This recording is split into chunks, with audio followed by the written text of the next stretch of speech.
Hello, today we will guide you through how to add item modifiers in Square. Modifiers let customers choose options for an item, think sizes, add-ons, or preparation styles, so your team can capture exactly what was ordered and charge the right price. We'll start from the Square dashboard and walk through creating a clean, organized modifier set that your staff and customers will understand. Begin by signing in to your Square dashboard and landing on the home page. From the main navigation, open the Items and Inventory section. This is where you manage everything related to your catalog. Next, choose Items to view your catalog tools, then switch to the Modifiers area. This section stores modifier sets you can reuse across multiple items, keeping your setup consistent. Select Create a modifier to start a new set. First, give your modifier set a clear name. This internal label helps you find and manage it later, especially if you have several sets. Keep it short and descriptive like pizza toppings or coffee milk options. Add a display name next. This is what your team and customers will see in point of sale and online checkout.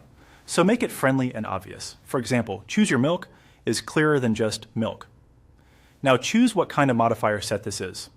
Here's where you decide how people will select options. A single select set means one choice per item, like small, medium, or large.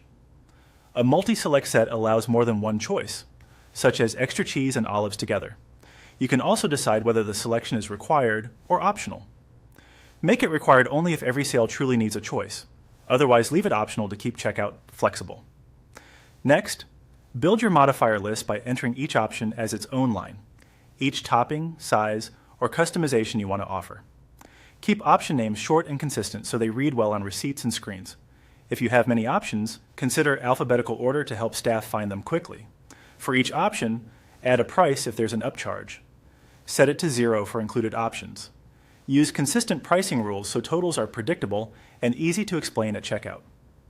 When everything looks right, your set name, display name, selection rules, options, and prices, go to the top right and click Save. That's it. Your modifier set is now ready to use, helping you standardize choices, speed up ordering, and ensure accurate pricing every time.